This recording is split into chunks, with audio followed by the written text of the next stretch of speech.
大家好，時炒飯，我係 Jackie。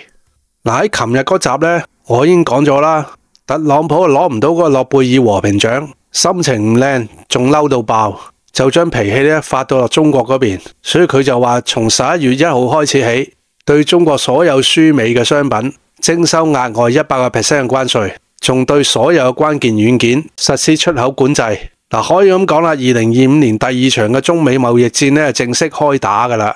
咁明明喺日內瓦同埋馬德里嘅談判呢傾得好好噶，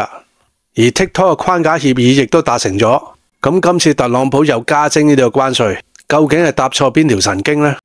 其實今次貿易戰嘅導火線呢，可能要從美國大豆危機呢講起嘅。9月份呢，就本來係美國大豆豐收嘅季節，但係美國中部嘅農民就接唔到任何一張嘅中國訂單。大家要注意啊！中國唔買美國大豆，並唔係今年4月嗰次嘅貿易戰中中國嘅反制手段，而係市場嘅行為，係中國作為買家自由嘅權利。因為中國有中國企業喺巴西農場自己種嘅大豆，而且價格係比較平嘅。咁既然自己種嘅大豆比較平，咁點解要買貴嘅美國大豆呢？咁喺呢個情況之下呢，特朗普就動咗喺度啦。因為大豆係美國出口額最大嘅農產品，佔到出口總額呢係14%嘅，而中國係美國大豆最大嘅買家，喺2024年購買咗價值126.4億美元嘅大豆，佔咗美國大豆出口總量嘅一半以上。咁中國曾經係最大嘅客戶，但係而家連一粒豆都唔買。咁而家美國700萬噸嘅豆呢，又賣俾邊個呢？我之前有一集呢，就建議美國呢，就由外銷轉向內銷，跟中國學下點樣整豆漿、豆腐花啊，同埋臭豆腐啊，呢啲豆製食品同埋飲品，咁可能呢都會解決到佢哋嘅問題嘅。之前好多人將中國停止購買美國大豆，簡單咁認為呢一招呢係為咗打擊特朗普嘅票倉，其實係唔單止係咁嘅。亦都係拜美國金融所賜。其實美國嘅大豆產業呢，亦都係完全金融化咗噶啦。嗰啲大豆農民呢，就通常用嗰啲大豆訂單就作為抵押向銀行貸款嘅，然後再購買收益更高嘅理財產品嚟賺取個差價。但係一旦呢啲大豆冇人要嘅話呢，呢啲大豆訂單嘅抵押品就變咗1個仙都唔值。咁嗰啲銀行呢，就會叫嗰啲農民補翻抵押嗰啲錢。但係農民借咗翻嚟嗰啲錢呢，已經係鎖定咗喺理財產品嗰度噶，或者放咗喺其他用途上面，就唔可以即刻套現翻出嚟啊嘛。咁呢啲借貸嘅違約同埋壞賬呢，咁就會大幅出現。與此同時呢，嗰啲大豆冇人買，咁農民肯定會大幅咁縮減種植嘅面積，咁相關嘅產品，譬如石油啊、農藥啊、化肥啲咁嘅需求呢，都會減少咗嘅。咁呢種波動呢，係反映到喺上游嘅產業，咁所以一直依賴發債開採嘅美國頁岩油公司呢嘅收益預期呢，係受到極大嘅影響嘅，同埋發行嗰啲石油債券呢，就變得一文不值。咁呢啲情況疊加喺金融機構經過一系列嘅複雜傳導之後呢，會係好可能造成一場席捲美國嘅金融風暴嘅。咁為咗解決大豆銷路嘅問題呢，美國嗰邊可以話係想盡辦法。佢哋試過將美國大豆運到去巴西同埋阿根廷，然後混合埋佢哋嘅大豆，再賣俾中國。連呢個辦法都諗埋啦，但最後都係俾中國破獲咗，因為中國建立咗個大豆區塊鏈嘅溯源系統，可以追蹤到貨物嘅軌跡同埋生物基因檢測等，確保嗰啲入口大豆溯源呢可以查到喺邊度嚟嘅。咁所以中國已經採取咗多項嘅措施呢，已經係阻止咗美國大豆通過第三國洗白咗，然後入嚟中國市場。咁所以而家大家都知道點解特朗普咁急，一定要揾中國傾大豆問題，因為已經唔係美國農民票倉嘅問題咁簡單噶啦，而係關乎到國家經濟安全嘅穩定。按照計劃，中美領導人呢將會喺11月喺韓國舉辦 APEC 會議期間呢就會晤嘅。但係特朗普呢又犯咗老毛病，想喺會晤之前憑空咁做幾張牌作為談判嘅籌碼，希望佔到中國嘅便宜。於是佢哋喺中國慶祝國慶同埋中秋嘅日子嗰陣時呢，就唔顧之前已經達成咗一系列嘅默契，就直接向中國喐手。譬如喺9月29號，美國商務部實施50% 嘅規則，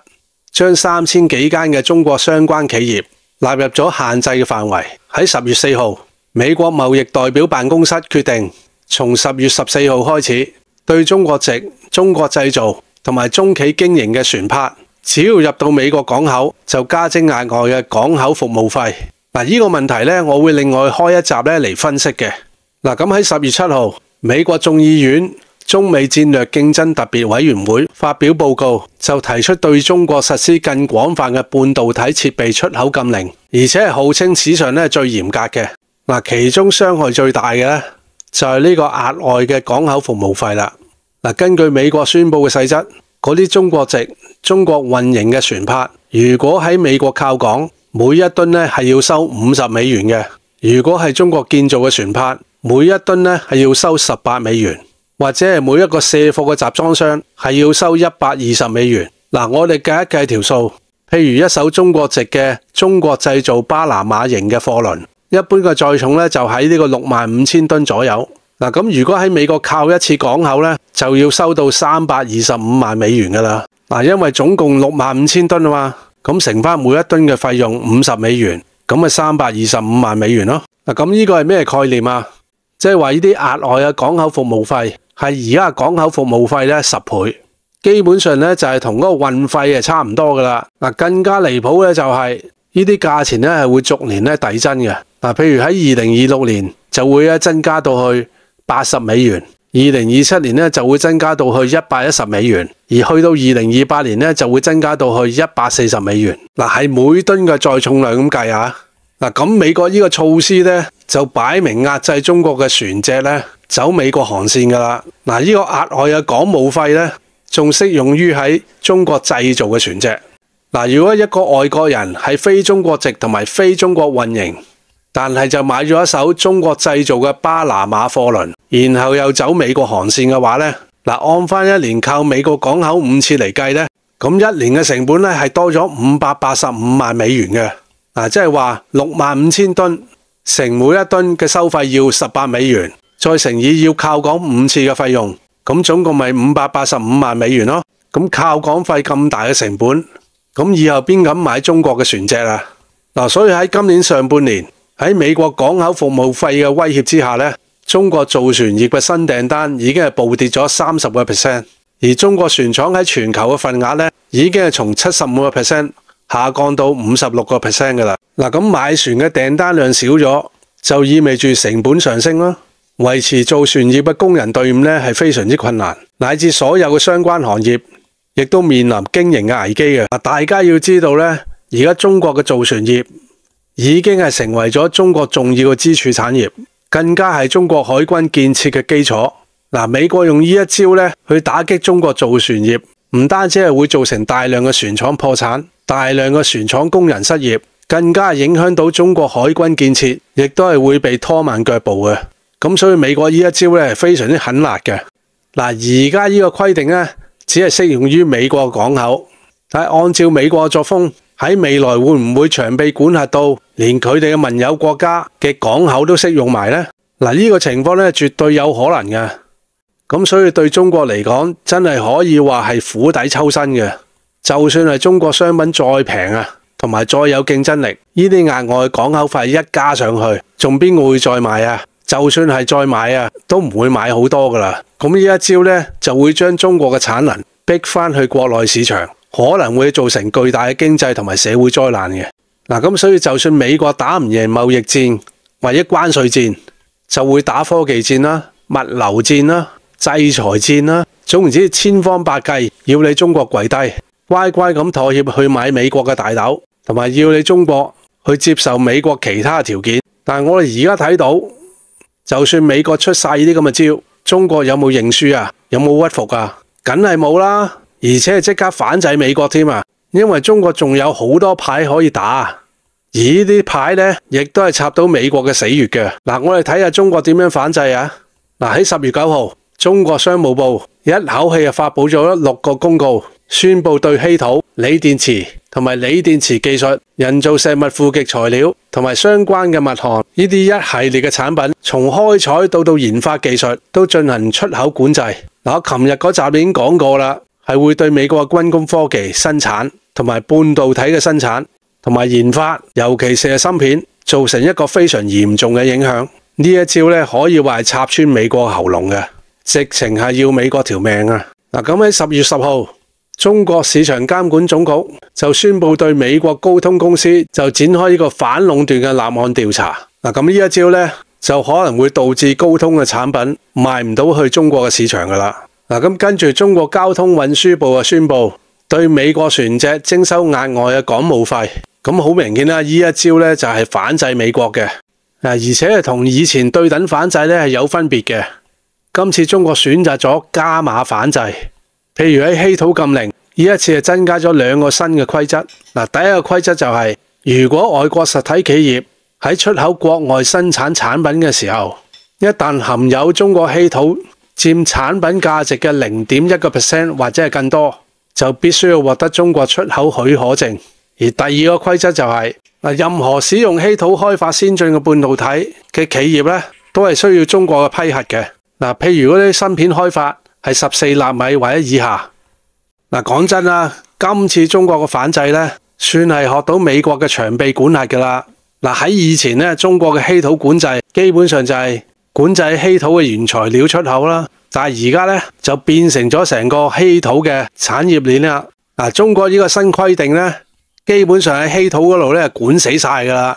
因為喺全世界稀土產業鏈之中咧，基本上係唔存在冇中國嘅稀土，或者係唔存在冇中國稀土技術嘅產品。嗱，呢一招有幾厲害咧？嗱，我具體啲咁講啦，譬如喺印度組裝嗰啲 iPhone 咧，因為就含有中國稀土製成嘅揚聲器、主板、芯片，咁所以美國喺印度製造 iPhone 都係需要中國審批嘅。嗱，舉多2個例子啊。譬如喺德國生產嘅 Tesla， 就因為含有中國稀土製成嘅電機同埋電池，亦都係需要中國審批噶。嗱，喺美國生產嘅 F-35戰機、星鏈衛星、核潛艇、航空母艦等等，亦都係含有中國稀土嘅零部件嘅。咁當然生產呢啲嘢咧，亦都係需要中國審批嘅。咁呢個情況咧就係相當於咧，令到中國管轄嘅範圍延伸到全世界所有嘅製造業。如果你唔提交申請嘅話咧，對唔住，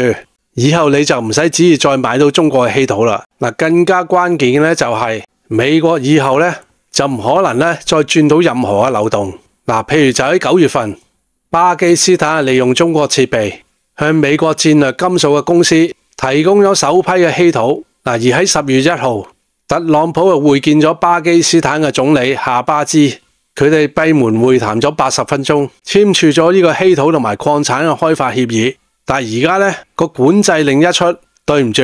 巴基斯坦嘅稀土你美國而家都買唔到啦。嗱，更加厲害咧，頭先我講過就係呢個14納米嘅規定啊嘛，直接係會影響到荷蘭光刻機製造嘅公司 ASML， 因為 EUV 嘅光刻機咧係需要稀土嘅銻同埋拓嘅。嗱，呢2種稀土嘅原料咧係可以帶嚟內高溫性嘅效能，廣泛係應用喺驅動呢個晶圓工作平台啦，同埋呢個光罩台嘅磁懸浮系統。如果係冇咗稀土嘅銻同埋拓呢2種材料咧，係製造唔到 EUV 嘅光刻機嘅。仲有就係美國嗰邊唔係話要搞呢個星際之門咩？